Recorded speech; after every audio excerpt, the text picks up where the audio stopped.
Mataram adalah sebutan lama untuk Yogyakarta dan sekitarnya. Pada kerajaan Mataram kuno berkuasa dua wangsa, yaitu Wangsa Sanjaya dan Wangsa Shailendra. Berdasarkan prasasti Canggal tahun 654 Saka, raja pertama yang berkuasa adalah Raja Shana, yang kemudian digantikan oleh keponakannya yaitu Sanjaya yang beragama Hindu Siwa. Sepeninggal Sanjaya tahun 686 Saka, kerajaan berpindah kepada Rakai Pikatan, namun digulingkan oleh Shailendra yang beragama Buddha. Peninggalan dinasti Sanjaya adalah Candi Prambanan yang bercorak Hindu, sedang Shailendra mendirikan Candi Borobudur yang bercorak Buddha. Secara turun-temurun kerajaan Mataram kuno berganti raja, sampai tiba pada masa pemerintahan Empu Sindok yang mendirikan dinasti Isyana. Diduga akibat letusan gunung berapi pada masa pemerintahan Empu Sindok, kerajaan dipindah ke Jawa Timur dengan pusat Watugaluh atau sekitar Jombang. Perpindahan ini disebutkan dalam prasasti Anjuk Ladang tahun 864 Saka.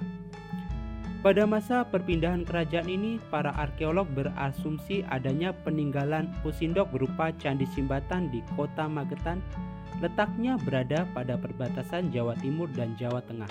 Kalau menurut saya dan teman-teman ini hanya sekedar asumsi, karena memang di Candi Simbatan atau Petitan Dewi Sri ini belum ada istilahnya sejarah yang paten yang menerangkan tentang candi ini era siapa, terus kemudian tahun berapa, itu belum ada kepastian secara pasti.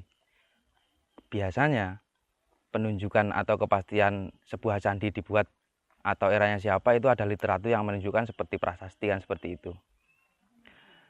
Kalau asumsi kami dan teman-teman itu tidak jauh beda dengan asumsi dari BPCB Trowulan yang memperkirakan bahwa candi ini dibuat era 900 sekian, ketika penguasa kerajaan sini masih di bawah kekuasaan Mataram kuno atau Mataram Hindu.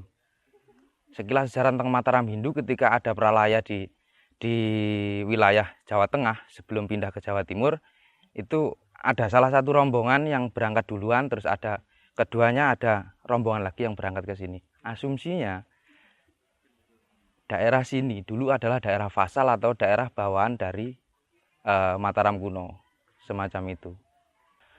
Kalau Candi Simbatan ini lebih identik ke candi yang bercorak Hindu. Candi yang bercorak Hindu. Di sini kalau dalam literatur masyarakat Jawa biasa menyebut seorang Laksmi itu adalah Dewi Sri atau Dewi Kesuburan dan lain sebagainya.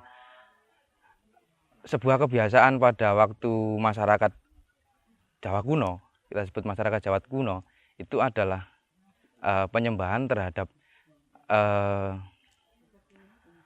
arca yang bisa melambangkan dewa-dewa, terus kemudian dengan bisa diartikan sebagai dewa kesuburan mungkin, kan semacam itu. Jadi kami berasumsi memang di Candi Simbatan atau Dewi Sri ini memang sebuah candi yang bercorak Hindu. Kalau zaman dinasti, mungkin dinasti yang terakhir. Dinasti terakhir dari Mataram Hindu. Mataram Hindu dinasti terakhir 90-an, 900-an maaf. Dari 900-an itu eranya Pusindok. Pusindok sebelum menjadi Rakai Hindu, dia masih menjadi Rakai Halu. Semacam itu. Jadi mungkin ketika daerah Magetan itu ada kerajaan kecil yang menjadi bawahan dari Mataram Hindu pada saat itu. Jadi dibangunlah candi yang bercorak Hindu dan berciri khas mirip dengan Mataram. Keunikan dari Candi Simbatan ini hampir menuju ke kesempurnaan dalam penyembahan Siwa, ya. Siwa ke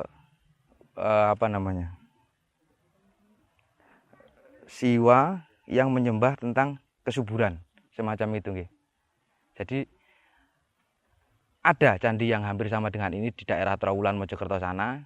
Itu orang-orang Mojokerto atau kita menyebutnya Candi Tikus, ya. perbedaannya sama-sama dibentuk seperti Patirtan, tapi perbedaannya di sini ada 5 ruang. Jadi ya ada 5 ruang. 5 ruang itu mungkin filosofinya adalah lebih dalam atau lebih sempurna daripada yang 3 yang di Trawulan, semacam itu. Keunikan dari candi sini kan juga, candi ini ada lorong air atau kanal air bawah tanah. Ketika airnya surut, itu ada air yang mengalir, atau ketika dalam penampungan, ada penampungan air.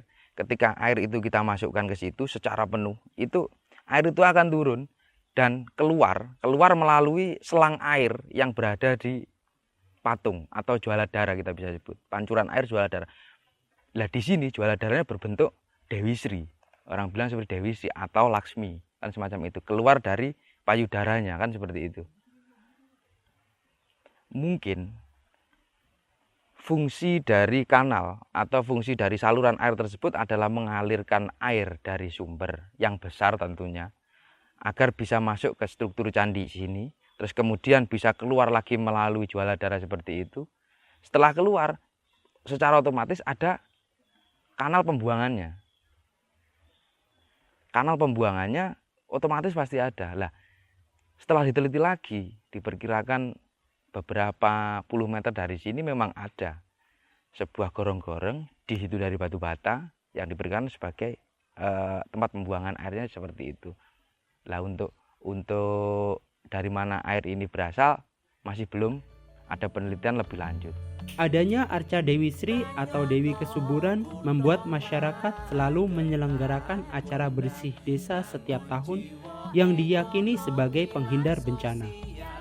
Bersih desa ini biasanya bulan Jawa Suro, harinya Jumat Pahing, itu dimulai dari malam Jumat Pahing, itu ada kegiatan selamatan, dilanjutkan tirakatan, terus Jumat pagi itu ada penyembelihan hewan, mungkin kambing sama ayam, terus dilanjutkan ada pengurasan di sini.